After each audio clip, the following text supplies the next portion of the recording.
Buen día, mi nombre es Yago Ruchi Huertas, miembro del equipo de Farmacovigilancia y Tecnovigilancia del Centro de Referencia Institucional de Farmacovigilancia y Tecnovigilancia de Salud, el CRIE Salud. Y en esta oportunidad me acompañan Marjely Mesa y Gisela Pecho para poder conversar sobre la importancia de la farmacovigilancia y tecnovigilancia en la toma de decisiones en salud. A través de estas actividades se identifican y analizan problemas de seguridad de medicamentos y dispositivos médicos en la población. Esta información es de utilidad para conocer mejor su perfil de seguridad, hacer la evaluación de su beneficio-riesgo y tomar decisiones sobre su permanencia en el mercado. Comenzamos hablando que en el contexto de la pandemia por SARS-CoV-2, ¿qué nos podrías comentar, Marjely? ¿Qué tal, ya? Bueno, las vacunas, al igual que cualquier producto farmacéutico que va a salir al mercado, deben pasar por un proceso riguroso de investigaciones preclínicas y clínicas que permita conocer la eficacia y seguridad del producto. Es decir, conocer la incidencia de eventos adversos durante el periodo de estudio.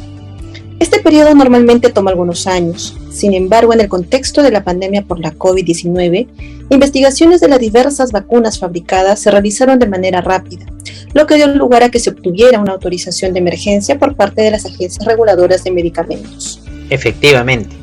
Claro, y ante esta situación, la implementación de sistemas sólidos de farmacovigilancia a través de las agencias reguladoras de medicamentos y los centros asistenciales han sido de vital importancia para identificar y comprender los eventos supuestamente atribuidos a la vacunación o comúnmente llamados ESAVI.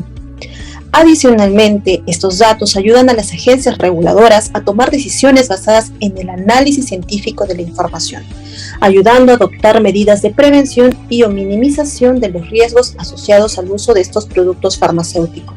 Se tiene conocimiento que la vigilancia de las vacunas frente a la COVID-19 ha tomado importancia a nivel internacional, por lo que la identificación de los ESAVI juega un rol imprescindible en los sistemas de farmacovigilancia. Dicho esto, Marjely, ¿cuál es el impacto a nivel internacional que se está haciendo con las notificaciones de ESAVI? A nivel internacional, podemos ver que los sistemas de farmacovigilancia están centralizando sus actividades en la notificación de ESAVI. Con esta información, las agencias reguladoras de medicamentos emiten informes de seguridad mensuales que evidencian la frecuencia de aparición de ESAVI y sus características en la población vacunada contra la COVID-19. Dentro de los ESAVI, los de trascendental importancia son los severos y los considerados como de especial interés o AESI. Específicamente para estos casos, las agencias reguladoras realizan un análisis exhaustivo de la causalidad, caso por caso. Luego hacen una evaluación a nivel poblacional y determinan si el número de eventos adversos observados es mayor al esperado en relación a otras patologías, incluso la misma COVID-19. Por lo que veo, es un análisis muy minucioso. Así es. Asimismo, una amplia evaluación de los datos del mundo real a nivel mundial permite a las agencias reguladoras tomar decisiones, por ejemplo, solicitando actualizaciones en las fichas técnicas o prospectos de las diferentes vacunas contra la COVID-19, así como recomendaciones de seguridad dirigidas a la población y profesionales de salud. Interesante, Marjely. Dime, ¿nos podrías dar algún ejemplo específico del rol de la farmacovigilancia en el uso de las vacunas contra la COVID-19? Claro que sí, Jack. Según los informes de farmacovigilancia sobre vacunas COVID-19 emitidos por la Agencia Española de Medicamentos y Productos Sanitarios, AEMS, correspondiente al periodo enero 2021, se identificaron 8 casos de anafilaxia, de los cuales 7 ocurrieron en mujeres y más de la mitad presentaban como antecedente alergias a medicamentos.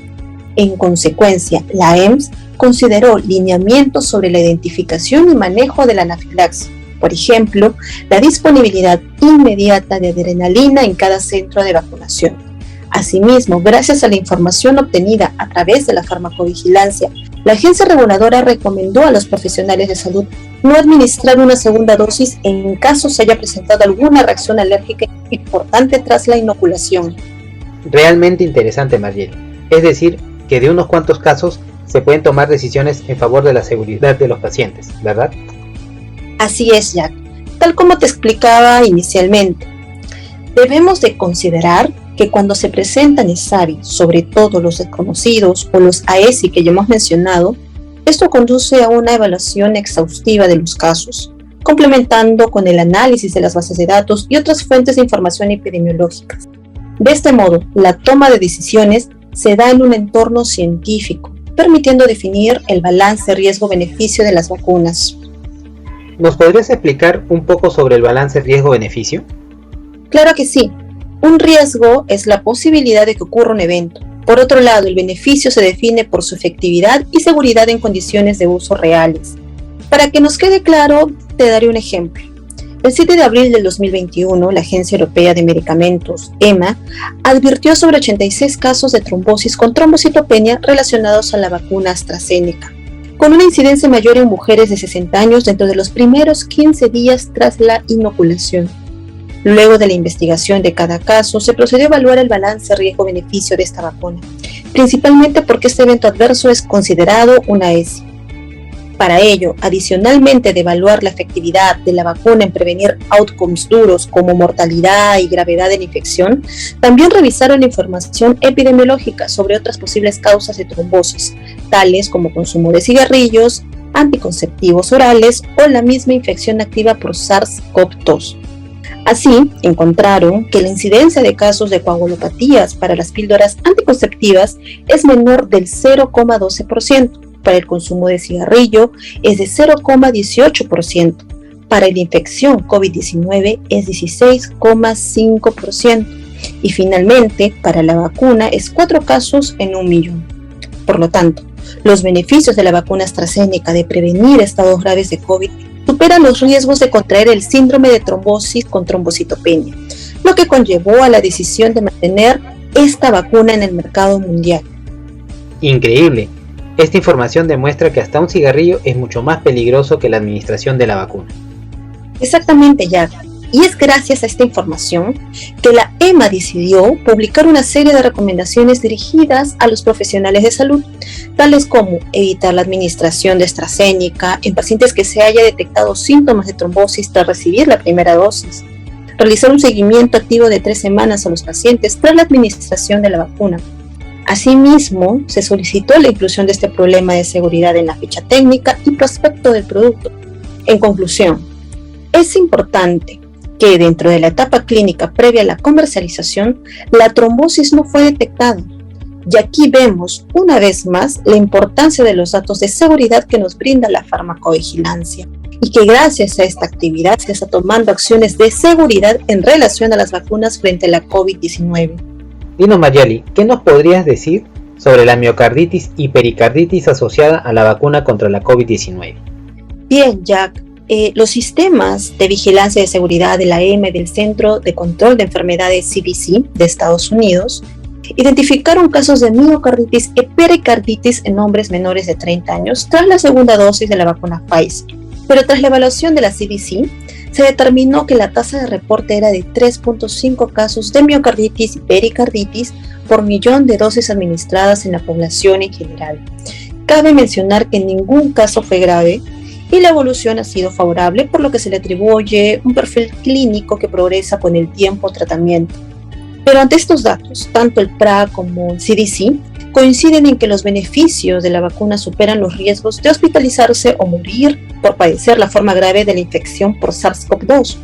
Pero ante este posible riesgo, ambas instituciones han tomado acciones como la solicitud de insertar este problema de seguridad en la ficha técnica. Y ha recomendado a la población que en caso de sentir dolor de pecho, dificultad para respirar, palpitaciones irregulares, busquen atención médica. Y en el caso de los profesionales de la salud, considerar que los trastornos coronarios en pacientes jóvenes son menos probables, por lo que de presentarse, deben ser tomados como casos sospechosos relacionados a la vacunación y derivarlos al servicio especializado. Entonces, en referencia a lo mencionado anteriormente, si la EMA y otras agencias de alta vigilancia sostienen que los beneficios de la vacunación para combatir la COVID-19 superan ampliamente a los riesgos, ¿qué importancia tiene esto para la farmacovigilancia? Déjame comentarte, Jack, que a mediados de marzo del presente año, la letalidad de la COVID-19 a nivel mundial era aproximadamente 3%. Actualmente, según los datos publicados en la página oficial de la Universidad Johns Hopkins, la letalidad calculada es del 2%.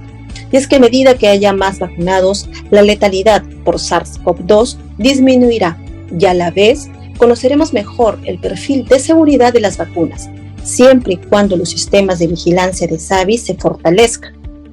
La notificación de SAVI es la piedra angular del sistema de farmacovigilancia y nos permite tomar medidas necesarias para minimizar los posibles riesgos asociados. Entonces, queda claro que la vacunación es sumamente importante y para que se pueda entender mejor mencionaremos algunas comparaciones estadísticas. Por ejemplo, una organización de los Estados Unidos llamada Injury Facts estudia la estadística y la probabilidad de morir por diferentes eventos. Refiere que la probabilidad de morir por el ataque de un perro es de 1 entre 86,000 personas, por un accidente de moto de 1 entre 889 personas, y la probabilidad de que te choque un auto es de 1 entre 543 personas. Todas estas, comparadas con la bajísima probabilidad de que te ocurra, por ejemplo, una trombosis del seno venoso asociada a la vacunación, que presenta una probabilidad entre 1 entre 1 millón, plantea que la vacunación representa una actividad menos riesgosa que caminar por la calle donde puedes ser mordida por un perro y fallecer. Vaya, increíble. Así es, Jack. Complementando la idea, no existe el cero en cuestión de riesgo, por lo que siempre se debe evaluar de forma relativa y no absoluta, siempre sopesando riesgos y beneficios. Por otro lado, no olvidemos restar importancia a la pequeña población que sufre de los diferentes SAVIs. Se debe prestar mucha atención y reportarlo, para que el profesional de salud esté advertido y sepa actuar ante cualquier sospecha. Por ello, el rol de la farmacovigilancia tiene relevancia, puesto que a medida que aparezcan SAVIs asociados directamente a la vacuna, esto le permitiría gestionar cualquier riesgo mediante cambios regulatorios o recomendaciones dirigidas a los profesionales de salud como a los pacientes, siempre basados en la evidencia científica que el mundo real nos provee. Muchas gracias, Margeli. Muy interesante todo lo que nos cuentas. Y ahora vamos a pasar a hablar un poco de la vigilancia de los dispositivos médicos. Para ello, vamos a invitar a Gisela Pecho, que tiene amplia experiencia trabajando con dispositivos médicos. Hola, Gisela. Hola, Jack. Quisiera que nos contaras un poco cómo definirías a la tecnovigilancia. Bien, te contaré que la tecnovigilancia es un conjunto de procedimientos que permiten vigilar el cumplimiento de la seguridad, eficacia y desempeño de los dispositivos médicos. Esta se realiza en la etapa postmercado, por lo que su propósito principal es vigilar que los dispositivos médicos funcionen adecuadamente conforme a lo declarado por el fabricante, lo cual ha sido previamente aprobado por las agencias reguladoras de medicamentos y dispositivos médicos. Adicionalmente, tenemos una definición clave en la tecnovigilancia, como es el incidente adverso, que es un daño no intencionado presentado durante el uso de un dispositivo médico y que puede afectar al paciente, usuario u operario, y también puede presentarse como la falta de desempeño del dispositivo médico detectado durante su uso. Entonces, ¿podemos decir que la tecnovigilancia es muy importante para vigilar la seguridad en el uso de los dispositivos médicos?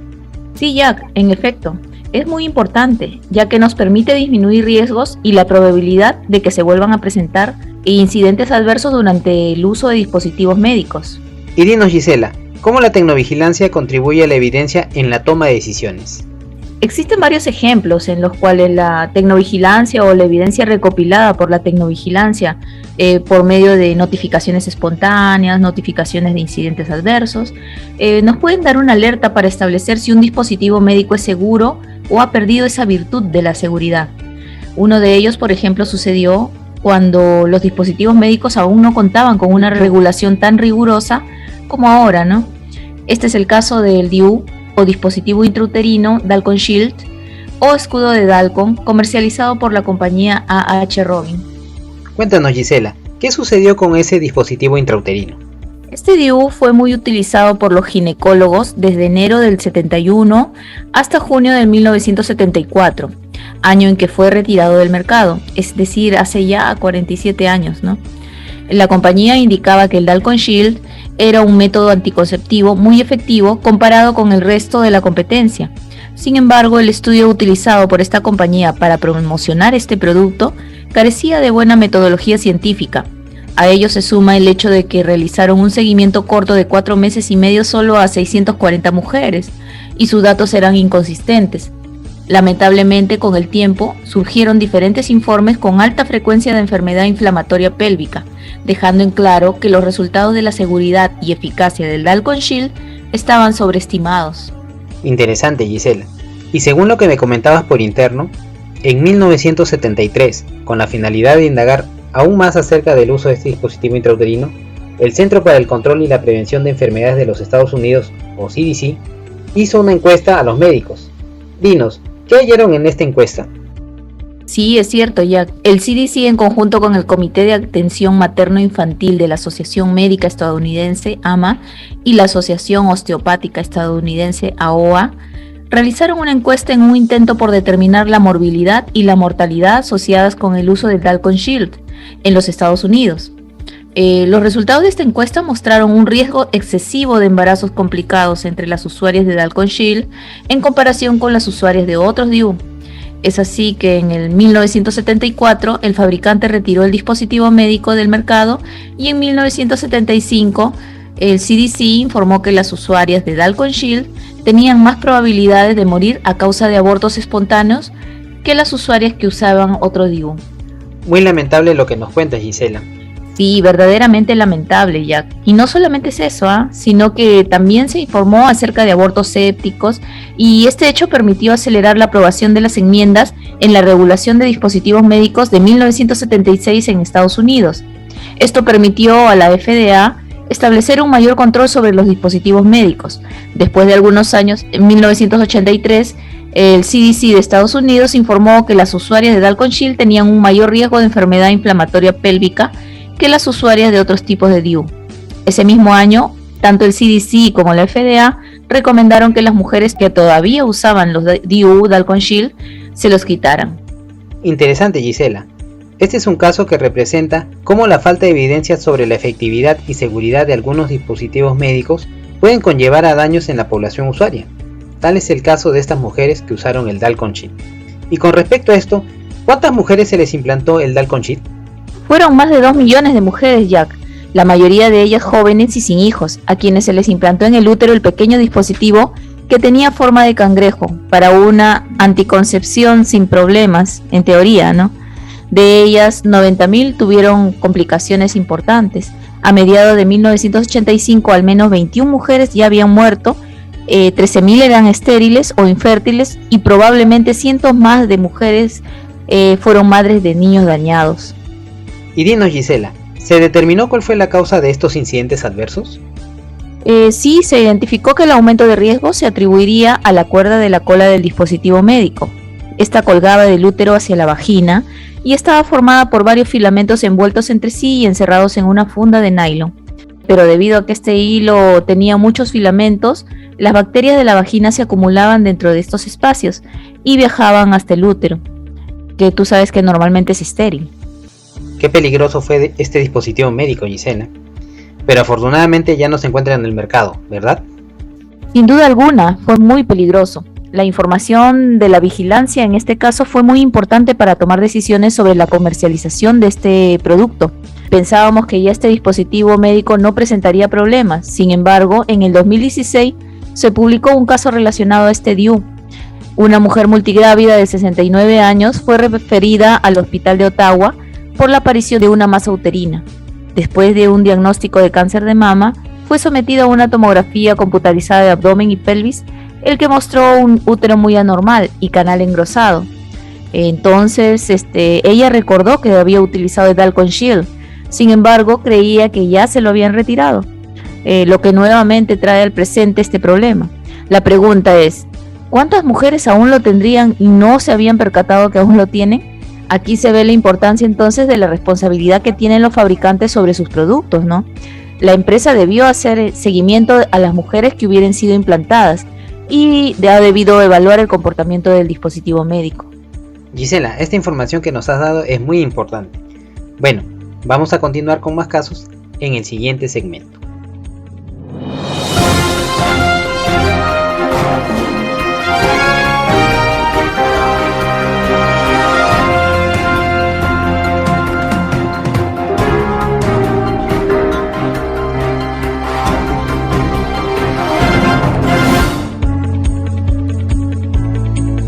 Sabemos que el implante mamario es una prótesis médica que se usa para aumentar, reconstruir o crear la forma física de los senos.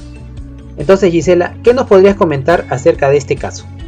Durante la década del año 2000, la Autoridad Reguladora de Medicamentos y Productos Sanitarios del Reino Unido, la MHRA, comenzó a recibir informes de incidentes adversos sobre posibles problemas con los implantes de la compañía francesa PIP. Tal es así que recibió aproximadamente 269 reportes y uno de ellos informaba de la ruptura prematura de ambos implantes en un solo paciente. Y dinos, Gisela, ¿las autoridades hicieron algo al respecto? Sí lo hicieron. Cabe precisar que desde el 2003 la Agencia Reguladora del Reino Unido transmitió esta información al fabricante francés. Tras una inspección a la fábrica PIP francesa, recién en marzo del 2010, la Agencia Francesa de Seguridad Sanitaria y Productos de la Salud, AFSAPS, anunció la prohibición de estos implantes debido al uso de un relleno no autorizado. Si bien el gobierno francés recomendó posteriormente que todas las mujeres con implantes PIP se lo quitaran, como medida de precaución, la Agencia Reguladora del Reino Unido anunció que no había necesidad de su extracción de rutina. Muy interesante todo lo que nos menciona, Gisela. Y dinos, ¿qué encontraron durante la inspección a la fábrica que fue tan grave que hasta le indicaron su prohibición?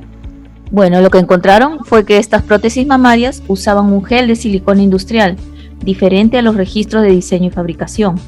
Y como ya saben, el 30 de marzo del 2010 la Agencia Reguladora Francesa suspendió la comercialización y el uso de implantes mamarios precargados con gel de silicona, fabricados por PIP, junto al retiro de estos productos.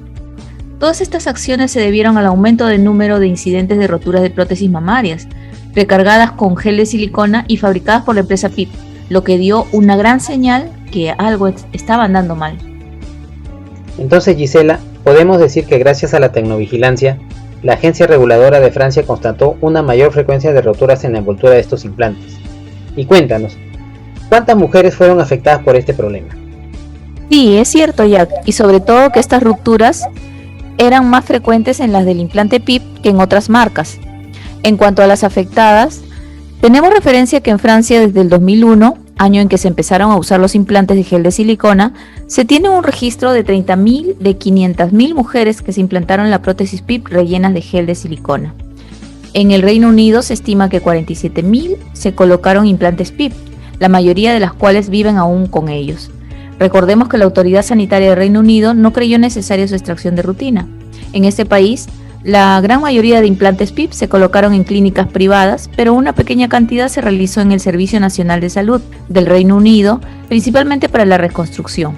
Y ya que hablamos de implantes mamarios, quería mencionar que los sistemas de vigilancia de dispositivos médicos a nivel mundial han alertado sobre un posible riesgo a un cáncer raro llamado linfoma anaplásico de células grandes en pacientes usuarias de esta prótesis. La notificación de estos problemas será de suma importancia para conocer mejor el perfil de seguridad de estos productos y decidir su permanencia en el mercado. Muchas gracias, Gisela. Los casos que nos acabas de describir me han impactado mucho. Si bien es cierto que los medicamentos y los dispositivos médicos son fabricados y diseñados para ser seguros y eficaces, estamos viendo que pueden haber riesgos y daños que muchas veces no son identificados en la etapa pre-marketing, es decir, antes de que salgan al mercado. Por ello, es importante la implementación de sistemas de vigilancia para medicamentos y para dispositivos médicos, ya que nos permite, como bien lleva el nombre de esta charla, aportar en la mejor toma de decisiones sobre la continuidad de los medicamentos o dispositivos médicos en el mercado, o mejorar el perfil de seguridad de ellos dando nuevas recomendaciones de uso, o modificando su ficha técnica con información científica adicional. Les quiero agradecer mucho a Gisela y a Marjely por su brillante exposición y también agradecerles a todos ustedes por habernos acompañado, esperando de que este tema haya sido de su interés. Nos encontramos en otra oportunidad. Muchas gracias.